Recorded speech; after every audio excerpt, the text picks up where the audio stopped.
Hello, this is Nazni. So good to see you here. Well, in the last video, we have seen and learnt about directive and non-directive approach of counseling. Directive approach is where the counselor plays an active role and the counselee is passive. That is also known as counselor-centered counseling because in that counseling, the counselor does everything himself. But in case of non-directive approach, the counselee assumes the major responsibility of solving the problem. He or she takes their own decision and also action. This type of counseling is client-oriented. Well, here I have a clip of movie. Just watch and tell me which approach of counseling is used here.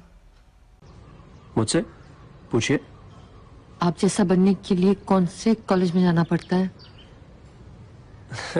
आपका मतलब collector बनने के लिए कौन से college जाना पड़ेगा? जी मतलब जैसे इंजीनियर बनने का कॉलेज होता है, डॉक्टर बनने का कॉलेज होता है, तो वैसे ही जे कलेक्टर बनने के लिए कौन से कॉलेज जाना पड़ेगा? वैसे कोई कलेक्टर का कॉलेज नहीं होता, किसी भी साधारण कॉलेज जा सकते हैं, लेकिन हाँ उसके बाद यूपीएससी की परीक्षा देनी पड़ती है। एक मिनट बद्री चाय लाना। लिख लेती हूँ। जी। यूपीएससी। चाय पीजिए। नहीं। और सब पैसे कितने लग जाते होंगे? ज्यादा नहीं लगते, लेकिन हाँ मेहनत बहुत लगती है। और जे इम्तहान के लिए जे कोचिंग सेंटर और ट्यूशन में भी जाना पड़ता होगा? कुछ लोग जाते हैं, मैं नहीं गया था, पैसे नहीं होते थे। एक साल अपने आप को कमरे में बंद करके बहुत मेहनत की, बहुत पढ़ाई की। लेकिन आप ये सब क्यों पूछ रही हैं? जी मेरी बेटी अप्पू अपेक्षा के लिए। ओह बहुत बढ़िया। तो आपकी बेटी सिविल सर्विसेज ज्वाइन करना चाहती है? हाँ। अब मेरा मतलब कलेक्टर बनना चाहती है। आपके मुंह में घी शक्कर साहब। अरे चाय तो पीजिए। बस जय यूपीएससी का पता करना था। You can write your answer in the comment box below. Students, let's do an activity. Let's do it together. I'll bring the characteristics of directive approach of counseling. Then the characteristics of non-directive approach of counseling. Pour it here. Mix it a bit. Just see the result. What have you got? See, I got eclectic approach. Well, that was just a fun activity to make you all understand. But actually, eclectic counseling is amalgamation of directive and non-directive counseling. It represents middle position between directive and non-directive counseling. Both counselor and counselee are active and they are cooperative. Both do the talking in turns. The problem is solved jointly. The counselor studies the need and personality of the client and then selects the technique which is appropriate.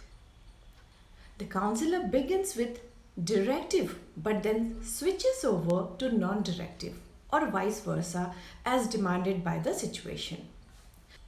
In this type of counseling, the counselor is neither too active as in directive counseling nor passive as in non-directive counseling. Now let us have a look who is the leading exponent of eclectic counseling. Frederick Charles Thorne is leading exponent or promoter of eclectic counseling. Now let us have a look at the characteristics of eclectic counseling. Here coordinative methods are used. The counselor is entirely active as in directive counseling nor passive as in non-directive counseling. The needs and personality of the client are studied and then the counselor selects the technique to be used. The main techniques used are reassurance, providing information, case history, testing, etc. Both counselor and counselee are active and cooperative. They participate in conversation turn-wise and solve the problem. Now let us see the procedure and the steps of eclectic approach of counseling. Basically, it has 7 steps, and they are: study the need and personality of the client, selection of technique, application of technique, evaluation of effectiveness of techniques and counseling process, preparation of counseling and actual counseling of the client, seeking the opinion of the client and other related people, and last, it's the follow-up if required. Let's go to the merits of eclectic approach of counseling. In this type of counseling, emotions and concerns are expressed while developing an insight and perspective into the client. The counselor and the counselee both are active in the process, so the practical solution can be provided. It is highly flexible approach, so it may be used according to the situation.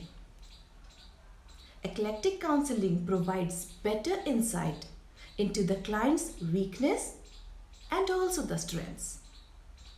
This approach helps in modifying the ideas and attitude of people for a long period of time. Let's go to the demerits or the disadvantages of eclectic counseling. Eclectic counseling is sometimes considered as vague and opportunistic. There is no rule to what extent the freedom can be given to the client, so it might affect the problem solving and counseling process. At times, both the people, the counselor and the counselee, cannot be active in the process, and it might create confusion. Well, that's all for today. We have discussed the meaning, concept, characteristics, procedure, advantages, disadvantages of eclectic counseling. Now let me conclude the lesson. Eclectic counseling is defined as the combination of the two extremes, that is directive and non-directive counseling.